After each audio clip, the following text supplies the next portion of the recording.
આપણે કુર્મ પુરાણના 11મા દિવસની કથાને આગળ વધારીએ. જે બ્રહ્મચર્ય ધારણ કરીને સંયમિત આહાર ગ્રહણ કરીને ભસ્મનો લેપ કરીને એકાગ્રતાપૂર્વક મૃત્યુ પર્યંત રુદ્રના જપ કરે છે તે પરમ પદ પ્રાપ્ત કરે છે. આમ કહીને ભક્ત પર અનુગ્રહ કરવાની ઈચ્છાથી ભગવાન રુદ્રે રાજાનું આયુષ્ય ફરી 100 વર્ષ વધારી દીધું. રાજા વસુમાનને પરમ જ્ઞાન અને વૈરાગ્ય પ્રદાન કરીને પરમેશ્વર રુદ્ર અંતર્ધ્યાન થઈ ગયા.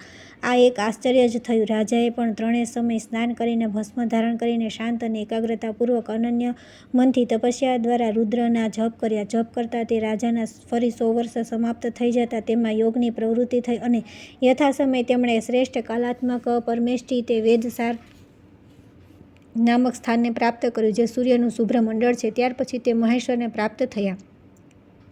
રાજાના ઉત્તમ ચરિત્રને જે વાંચે છે અથવા સાંભળે છે તે બધા પાપોથી મુક્ત થઈને બ્રહ્મલોકમાં પ્રતિષ્ઠા પ્રાપ્ત કરે છે. ત્યાર પછી આવે છે 20મો અધ્યાય.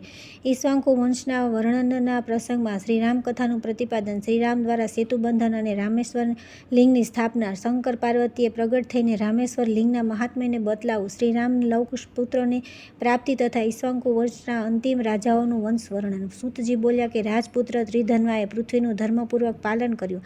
તેનો એક વિદ્વાન પુત્ર થયો જે રૈયારુણ નામે પ્રસિદ્ધ થયો. તેને રૈયારુણને સત્યવ્રત નામે મહાન બળવાન પુત્ર થયો. સત્યધના નામક તેની પત્ની હરિશ્ચંદ્રને જન્મ આપ્યો. હરિશ્ચંદ્રને રોહિત નામવાળો પરાક્રમી પુત્ર થયો. રોહિતનો હરિત અને તેનો પુત્ર ધુંધુ હતો. ધુંધુના વિજય અને સુદેવ આ 2 પુત્ર થયા. વિજયના પુત્રનું નામ કારુક હતું. કારુકનો પુત્ર વૃક અને તેનાથી બાહુ નામક પુત્ર થયો.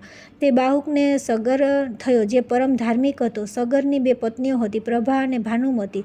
ઓર્વાગ્નિએ બંનેથી પૂજિત થઈને તેમને શ્રેષ્ઠ વરદાન આપ્યું. વરદાનના ફળ સ્વરૂપ ભાનુમતીએ અસમંજસ નામક એક પુત્રને પ્રાપ્ત કર્યો અને કલ્યાણી પ્રભાએ 60,000 પુત્રોને પ્રાપ્ત કર્યા. અસમંજસના પુત્ર અંશુમાન નામક રાજા હતા. તેમના પુત્ર દિલીપ તથા દિલીપથી ભગીરથ થયા, જેમણે તપસ્યા કરીને દેવાધિદેવ મહાદેવની કૃપાથી ભગીરથી ગંગાને પૃથ્વી પર લાવ્યા. ભગીરથની તપસ્યાથી પ્રસન્ન થઈને ચંદ્રભૂષણ દેવ શિવજીએ પોતાના મસ્તક પર સ્થિત ચંદ્રમાના અગ્રભાગમાં ગંગાને ધારણ કર્યા. ભાગીરથનો શ્રુત નામક પુત્ર થયો અને તેનો પુત્ર થયો નાભાગ. તેનાથી સિંધુદ્વીપ થયો. તે સિંધુદ્વીપનો પુત્ર આયુતાયુ અને તેનો પુત્ર ઋતુતર્પણ થયો. ઋતુપર્ણનો સુદાસ નામે ધાર્મિક પુત્ર થયો. તે પુત્ર સૌદાસ થયો, જે કલ્માશપાદ નામે વિખ્યાત થયો. કલ્માશપાદના ક્ષેત્રમાં મહાતેજસ્વી વસિષ્ઠ ઈક્ષ્વાકુ વંશની પતાકારૂપ અશ્મક નામક પુત્રને ઉત્પન્ન કરાવ્યો. અશ્મકની ઉત્કલા નામક પત્નીથી નકુલ નામે પુત્ર થયો. તે રાજા પરશુરામને ભયથી અતિ દુઃખી થઈને વનમાં ચાલ્યો હતો. તેણે નારી કવચ ધારણ કર્યું હતું. તે નકુલથી શતરથ થયો અને તેનાથી શ્રીમાન બિલીથી ઉત્પન્ન થયો. તેનો પુત્ર વૃદ્ધશર્મા હતો. તે વૃદ્ધશર્માથી વિશ્વસહ અને તેના પુત્ર ખટ્વાંગ નામે વિખ્યાત થયો. તેનો પુત્ર દીર્ઘબાહુ અને તેનાથી રઘુ ઉત્પન્ન થયો. રઘુનો અજ અને અજથી રાજા દશરથ થયા. દશરથના પુત્ર રામ વીર ધર્મજ્ઞ અને લોકમાં પ્રસિદ્ધ થયા. દશરથના જ પુત્ર ભરત, લક્ષ્મણ તથા શત્રુઘ્ન પણ હતા. આ બધા મહાન બળશાળી, યુદ્ધમાં ઇન્દ્ર સમાન અને વિષ્ણુની શક્તિથી સંપન્ન હતા. રાવણનો વિનાશ કરવા માટે વિશ્વકર્તા વિષ્ણુ આમના રૂપમાં અંશરૂપે પ્રગટ થયા. રામની સૌભાગ્યશાળીની કલ્યાણી પત્ની જનકની પુત્રી સીતા હતી. તેઓ શીલ અને ઉદારતા વગેરે ગુણોથી સંપન્ન અને 3 લોકમાં વિખ્યાત હતા. જનક દ્વારા તપસ્યાથી સંતુષ્ટ થઈને ગિરિરાજપુત્રી પાર્વતીએ તેમને જાનકી સીતાને પ્રદાન કર્યા. સીતાએ રામને જ પતિ બનાવ્યા. ત્રિશૂળ ધારણ કરનારા નીલ લોહિત ભગવાન શંકરે પ્રસન્ન થઈને શત્રુઓના વિનાશ માટે જનકને અદ્ભુત ધનુષ આપ્યું હતું. દ્વિજ તે વિદ્વાન શત્રુનાશક રાજા જનકે આ કન્યાનું દાન કરવાની ઈચ્છાથી સંસારમાં આવી ઘોષણા કરાવી હતી કે દેવતા યાદાનો કોઈ પણ આ ધનુષને ઉપાડવા સમર્થ થશે તે સીતાને પ્રાપ્ત કરી શકશે. આવું જાણીને બળવાન પ્રભુ રામે જનકને ત્યાં જઈને તે ધનુષ ઉપાડીને રમતમાં તોડી નાખ્યું. ત્યાર પછી પરમ ધર્માત્મા રામે તે કન્યાનો તે પ્રમાણે પાણી ગ્રહણ કર્યો, જેમ શંકરે પાર્વતીનો અને કાર્તિકેયે દેવસેનાનો પાણી ગ્રહણ કર્યો હતો. ત્યાર પછી ઘણો સમય વીતી ગયા બાદ રાજા દશરથે સ્વયં પોતાના મોટા પુત્ર વીર રામને યુવરાજ બનાવવાનું કાર્ય આરંભ કર્યું. ત્યારે તેમની સૌભાગ્યશાળીની મધુરભાષિણી કૈકેયી નામક પત્નીએ ભ્રાંત મને પતિને રામના રાજ્યાભિષેકથી રોક્યા અને કહ્યું કે મારા વીરપુત્ર ભરતને રાજા બનાવો, કેમ કે આપે પહેલાં મને વરદાન આપ્યું છે. તેનું વચન સાંભળીને તે રાજા અત્યંત દુઃખી મનથી કહ્યું કે સારું, એવું જ થાઓ. ત્યારે ધર્મને જાણનારા આત્મવાન રામ પણ પિતાના ચરણોમાં પ્રણામ કરી વનવાસીની પ્રતિજ્ઞા કરીને લક્ષ્મણની સાથે સપત્નીક પત્ની સાથે વનમાં ચાલ્યા ગયા. બુદ્ધિમાન તથા મહાબળવાન પ્રભુ શ્રી રામ પણ 14 વર્ષ સુધી લક્ષ્મણની સાથે વનમાં રહ્યા. વનમાં નિવાસ દરમિયાન એકવાર રાવણે નામના રાક્ષસે સંન્યાસી હનુમાનજીનો વેશ ધારણ કરીને સીતાનું હરણ કરી લીધું અને તેમને પોતાની લંકાપુરીમાં લઈ ગયા. શત્રુનાશક રામ અને લક્ષ્મણ સીતાને ન જોઈ દુઃખ અને શોકથી અત્યંત સંતપ્ત થઈ ગયા અને તેમની ઇન્દ્રિયો વ્યાકુળ થઈ ગઈ. દ્વિજોત્તમ યથાસમય સરળ કર્મ કરનારા રામની કપી સુગ્રીવ તથા વાનરો સાથે મિત્રતા થઈ.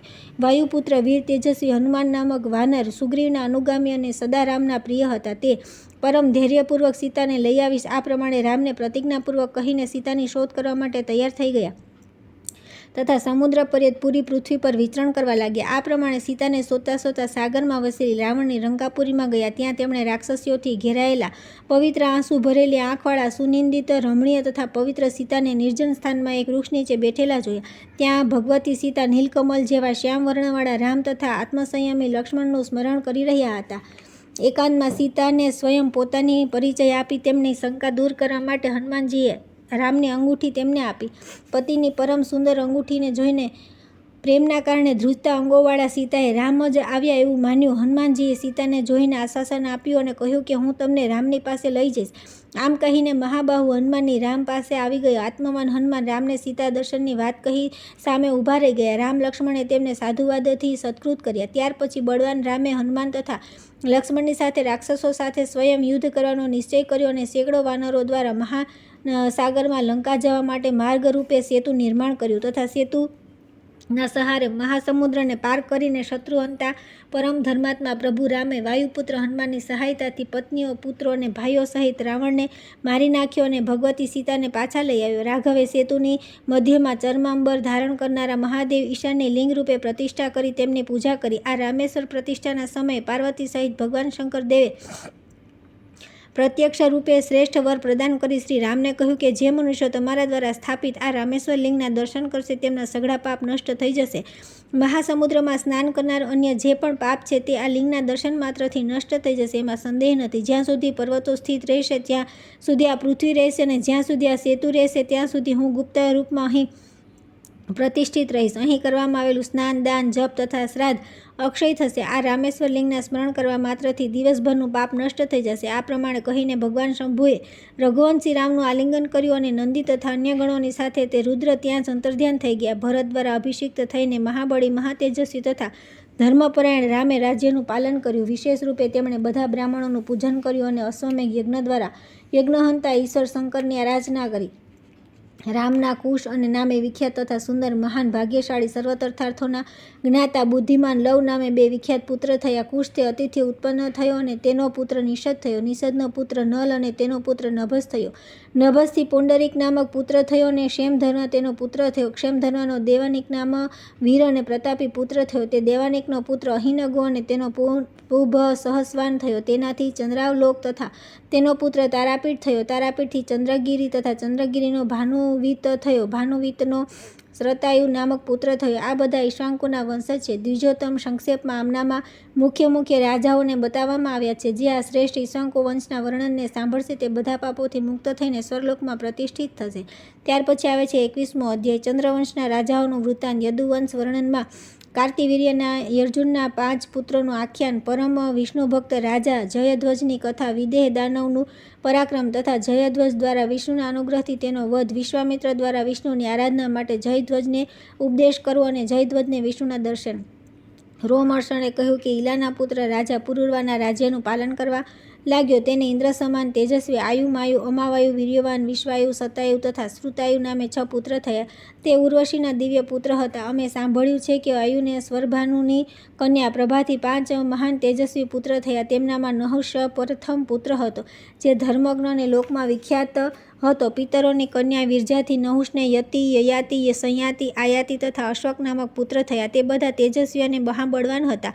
એ 5માંથી યયાતિ અને મહાન બળશાળી અને પરાક્રમી હતો. તેણે શુક્રાચાર્યની પુત્રી દેવયાની તથા વૃષપર્વાની પુત્રી અસુર વંશમાં ઉત્પન્ન શર્મિષ્ઠા નામે કન્યાને પત્ની રૂપે પ્રાપ્ત કરી. દેવયાની યદુ તથા તુર્વસને જન્મ આપ્યો. આ જ પ્રમાણે શર્મિષ્ઠાએ પણ કહ્યું કે અનુ તથા પુરુને ઉત્પન્ન કર્યા.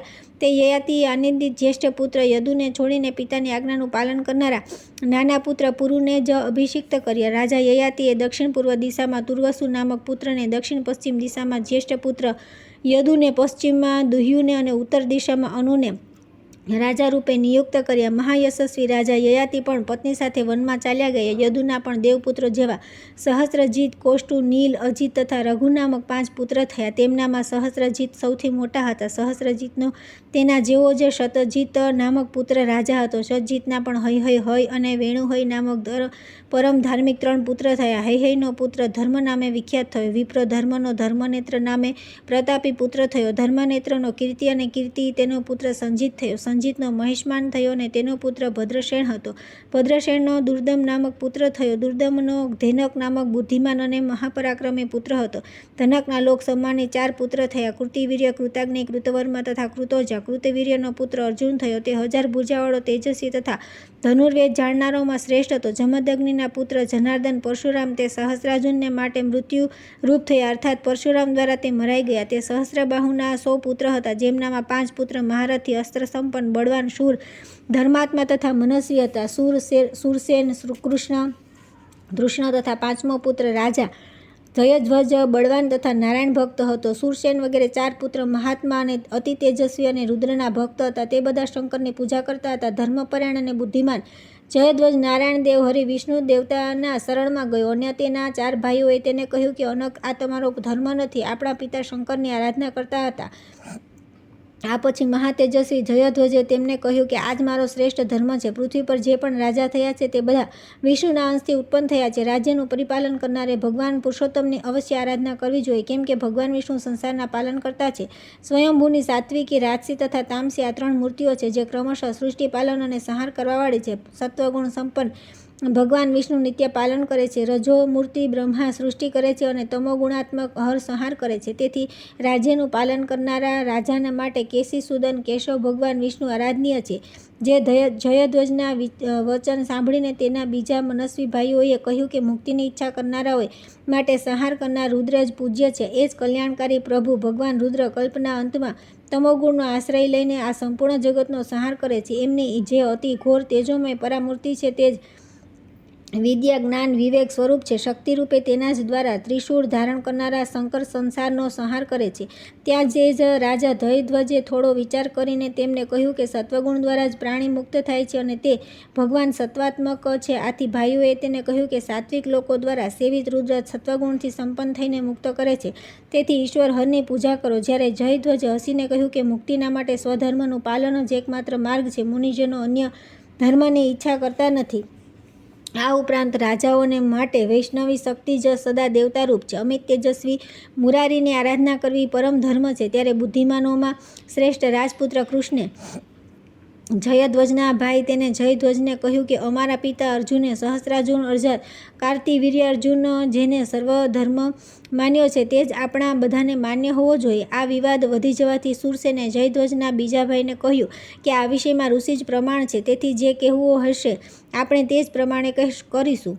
ત્યાર પછી તે બધા તૈયાર થઈ સપ્તર્ષિઓના આશ્રમમાં ગયા અને તે બ્રહ્માવાદીઓને પૂછ્યું કે વશિષ્ઠ વગેરે મુનિઓએ તત્વની વાત બતાવી તેમને કહ્યું કે જે પુરુષ જે દેવતા પ્રિય હોય તે જ તેનો અભિષ્ટ દેવતા છે, પરંતુ કોઈ વિશેષ કાર્યમાં પૂજી તે દેવતા મનુષ્યને અભિષ્ટ ફળ પ્રદાન કરે છે. રાજાઓ અવિશેષ અર્થાત કોઈ ઉદ્દેશથી કરવામાં આવતી પૂજા રોજ કરાતી નથી, કેમ કે કામના અનુસાર આરાધનાના નિયમ અલગ પ્રકારના હોય છે. તે સદા બધી પરિસ્થિતિઓમાં પાલન કરવા યોગ્ય હોતા નથી. રાજાઓના દેવતા વિષ્ણુ અને ઇન્દ્ર છે. બ્રાહ્મણોના દેવતા અગ્નિ, સૂર્ય, બ્રહ્મા તથા ભગવાન શિવ છે. દેવતાઓના દેવતા વિષ્ણુ અને દાનવોના દેવતા શિવ છે. ગંધર્વો અને યક્ષોના દેવતા સોમ છે. વિદ્યાધરોના દેવતા વાગ્દેવી તથા સાધ્યોના ભગવાન સૂર્ય છે. રાક્ષસોના શંકર, રુદ્ર અને કિન્નરોના દેવતા પાર્વતી છે. ઋષિઓના દેવતા ઉમાદેવી, વિષ્ણુ તથા સૂર્ય છે. ગૃહસ્થોને માટે બધા દેવતા પૂજ્ય છે. બ્રહ્મચારીઓના દેવતા બ્રહ્મા, વૈખાનસોના સૂર્ય તથા સંન્યાસીઓના દેવતા મહેશ્વર છે. ભૂતોના ભગવાન રુદ્ર, કુષ્માંડોના વિનાયક અને દેવાધિદેવ પ્રજાપતિ ભગવાન બ્રહ્મા બધાના દેવતા છે. સપ્તર્ષિઓએ કહ્યું કે સ્વયં ભગવાન બ્રહ્માએ એ જ કહ્યું છે કે તે અવશ્ય જયધ્વજ વિષ્ણુની આરાધના કરવા યોગ્ય છે. ત્યારે તેથી જ બધા તેમને પ્રણામ કરીને પોતાના નગરમાં ચાલ્યા ગયા અને યુદ્ધમાં તમામ શત્રુઓને જીતીને પૃથ્વીનું પાલન કરવા લાગ્યા. વિપ્રેન્દ્રો ત્યાર પછી એકવાર બધા પ્રાણીઓને માટે ભયંકર વિદેહ નામક દાનવ તેમના નગરમાં આવી ચઢ્યો. ભયંકર દાઢવાળો પ્રલયકાળના અગ્નિ સમાન તેજસ્વી સૂર્ય જેવા તેજસ્વી ત્રિશૂળને લઈને 10 દિશાઓમાં ગર્જના કરવા લાગ્યો. તેની ભયંકર ગર્જના સાંભળીને ત્યાં રહેનારા થોડા મનુષ્યોએ પ્રાણ ત્યાગ કરી દીધા અને બીજા ભયભીત થઈને ભાગી ગયા. ત્યારે કાર્તિવીર્યતા બધા પુત્ર સાવધાન થઈને સેના, પર્વતશિલા, તલવાર તથા મુદગરોથી તે દાનવ સાથે યુદ્ધ કરવા લાગ્યા. બ્રાહ્મણો તે ભયંકર દાનવે ત્રિશૂલથી તે બધાને હસતા હસતા તે બધા અસ્ત્રોનું એ રીતે નિવારણ કરી દીધું જેમ પ્રલયકાળમાં ભૈરવ કરે છે. ત્યારે મહાબળી, શૂરસેન વગેરે તે 5 રાજા યુદ્ધના માટે તૈયારી કરીને વિદેહી દાનવ પર તૂટી પડ્યા. સૂરે રૌદ્રાસ્ત્ર, શૂરસેને વારુણાસ્ત્ર, કૃષ્ણે પ્રાજાપત્યાસ્ત્ર, તૃષ્ણે વાયવાસ્ત્ર અને જયધ્વજે કૌબેર અને ઇન્દ્ર તથા આગ્નેયાસ્ત્ર ચલાવ્યા. પરંતુ તે દાનવે તે બધા અસ્ત્રોને તોડી નાખ્યા. ત્યારે મહાબળી કૃષ્ણે ભીષણ ગદા લઈને તેને અભિમંત્રિત કરીને વેગપૂર્વક ફેંકી અને ગર્જના કરી. તે ગદા તે વિદેહીની છાતી પર લાગવામાં છતાં પણ યમરાજ તુલ્ય તે દાનવને વિચલિત કરવામાં સમર્થ ન થઈ શકી. તેના મહાન પરાક્રમને જોઈને ભયભીત થઈને તે બધા ભાગવા લાગ્યા. ત્યારે બુદ્ધિમાન જયધ્વજે અપ્રમેયા, અનામયા, લોકાદિ, કૃષ્ણ, ઋણકર્તા, પૂર્વપુરુષ, શ્રીપતિ અને પિતાંબરધારી જગતપતિ વિષ્ણુનું સ્મરણ કર્યું. સ્મરણ કરતાં જ ભક્ત પર અનુગ્રહ કરવા માટે વાસુદેવની આજ્ઞાથી 10,000 સૂર્યો સમાન પ્રકાશમાન ચક્ર પ્રગટ થયું. રાજા જયધ્વજે એ જગધોની નારાયણનું ધ્યાન કરીને તે ચક્રને ગ્રહણ કર્યું અને વિદેહ પર તે પ્રમાણે છોડ્યું જેમ ભગવાન વિષ્ણુ દાનવો પર ચલાવે છે. સુદર્શન ચક્ર તે દાનવના ખભા પર લાગ્યું અને તેણે તેના પર્વત શિખર જેવા મસ્તકને પૃથ્વી પર પાડી દીધું. દેવશત્રુ તે વિદાહ દાનવના મરાઈ ગયા પછી રાજા, શુરા વગેરે બધા ભાઈઓ પોતાની મનોહર પુરીમાં ચાલ્યા આવ્યા અને તેમણે ભાઈની પૂજા કરી. મહામુનિ ભગવાન વિશ્વામિત્ર જયધ્વજના પરાક્રમને સાંભળીને તે કાર્તિવીર્યના પુત્રને જોવા માટે આવ્યા. વિશ્વામિત્રને આવ્યા જોઈને આશ્ચર્યચકિત મનવાળા રાજા જયધ્વજ એ સુંદર આસન પર તેમને બેસાડ્યા અને ભક્તિભાવથી તેમની પૂજા કરી તથા કહ્યું કે ભગવાન આપની જ કૃપાથી મેં યુદ્ધમાં ભયંકર અસુર દાનવેશ્વર વિદેહને મારી નાખ્યો. આપના કહેવાથી હું સંશય મુક્ત થઈને સત્ય પરાક્રમે વિષ્ણુના શરણમાં ગયો અને તેમના મારા પર શુભ અનુગ્રહ કમળ જેવા નેત્રવાળા પરમ ઈશાન વિષ્ણુ હું પૂજન કરીશ. તે ઈશ્વર હરિનું ક્યાં વિધાનથી કઈ રીતે પૂજન કરવું જોઈએ? હે સુવ્રત, આ નારાયણદેવ કોણ છે? તેમનો પ્રભાવ કેવો છે?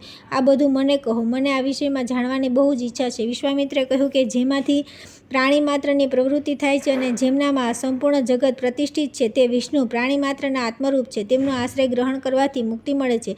પોતપોતાના વર્ણન અને આશ્રમ ધર્મમાં સ્થિત રહીને નિષ્કામ ભાવથી તે પુરુષોત્તમનું પૂજન કરવું જોઈએ, અન્ય કોઈ ભાવથી નહીં. આ પ્રમાણે કહીને મહામુનિ વિશ્વામિત્ર તે શૂરસેન વગેરે દ્વારા પૂજિત થઈને પોતાના નિવાસસ્થાન પર ચાલ્યા ગયા. ત્યાર પછી શૂરસેન વગેરે એ યજ્ઞ દ્વારા કામના રહિત થઈને જ્ઞાન યજ્ઞ ગમ્ય તે અવ્યય રુદ્રદેવ મહેશ્વરનું યજન કર્યું. સર્વજ્ઞ ભગવાન વસિષ્ઠ તથા રુદ્રભક્ત ગૌતમ, અત્રિ તથા અગસ્ત્ય મુનિએ તે લોકોનો યજ્ઞ કરાવ્યો. ભગવાન વિશ્વામિત્રે શત્રુઓનું દમન કરનારા જયધ્વજ પાસેથી પ્રાણીઓના આદિકારણ આદિદેવ જનાર્દન સંબંધી યજ્ઞ કરાવ્યો. જે જયધ્વજના યજ્ઞમાં મહાયોગી દેવ સ્વયં ભગવાન હરિ સાક્ષાત પ્રગટ થયા.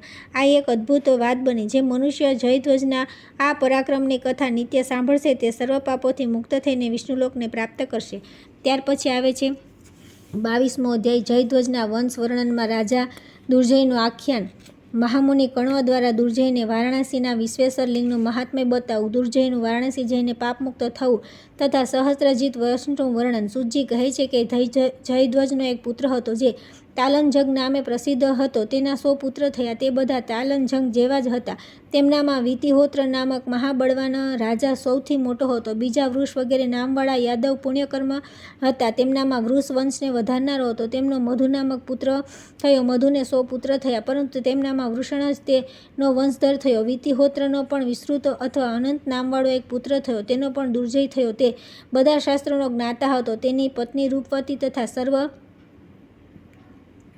ગુણોથી અલંકૃત તથા પતિવ્રતા હતી. તે પતિ દુર્જયની સાથે પોતાના ધર્મનું પાલન કરતી હતી. એક સમયે તે મહાભાગ્યશાળી એ કાલિંદી નદીના કિનારે બેસીને મધુર સ્વરમાં ગીત ગાઈ રહેલી દેવી ઉર્વશીને જોઈ. ત્યારે કામ દ્વારા વિચલિત મનવાળો તે તેની સમીપ ગયો અને કહેવા લાગ્યો કે દેવી, ચિરકાળ સુધી મારી સાથે રમણ કરો. રૂપ, લાવણ્ય સંપન્ન તથા બીજા કામદેવ જેવા તે રાજાને જોઈને તે દેવીએ ચિરકાળ સુધી તેની સાથે રમણ કર્યું. ઘણા સમય પછી જ્ઞાન થવાથી રાજાએ તે રમણીય ઉર્વશીને કહ્યું કે હવે હું મારા નગરમાં જઈશ.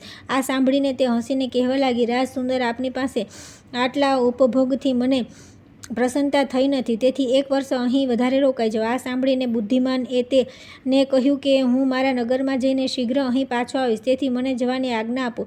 તે સુભગાએ તેને કહ્યું કે રાજન, તેવું જ કરો, પરંતુ ત્યાં સુધી અન્ય કોઈ અપ્સરા સાથે રમણ કરશો નહીં. સારું કહીને તે રાજા શીઘ્ર પોતાના નગરમાં ચાલ્યો ગયો. નગરમાં જઈને પોતાની પતિવ્રતા પત્નીને જોઈને તે રાજા ભયભીત થઈ ગયો. તે રાજાની ભરાવદાર સ્તનોવાળી તે ગુણવતી તથા પતિવ્રતા પત્નીએ ભયભીત પતિને જોઈને પ્રસન્ન વાણીથી કહ્યું કે સ્વામીને, આજે આપ ભયભીત કેમ છો? જે વાત હોય તે મને સત્ય સત્ય બતલાવો. આવો ભય રાજાને માટે યશદાયી નથી. તેની વાત સાંભળીને રાજાનું મન લજ્જાથી ઝૂકી ગયું. રાજા કંઈ બોલ્યા નહીં, પરંતુ તે રાણીને જ્ઞાન દ્રષ્ટિથી બધું જ જાણેલું હતું. તે બોલી કે સ્વામીને, તમારે ડરવું ન જોઈએ, પાપનું પ્રાયશ્ચિત કરવું જોઈએ. હે મહારાજ, તમારા ભયભીત થવાથી તમારું રાષ્ટ્ર નષ્ટ થઈ જશે. ત્યારે તે તેજસ્વી રાજા પોતાના નગરમાંથી બહાર નીકળી પવિત્ર કણવ આશ્રમના ગયા.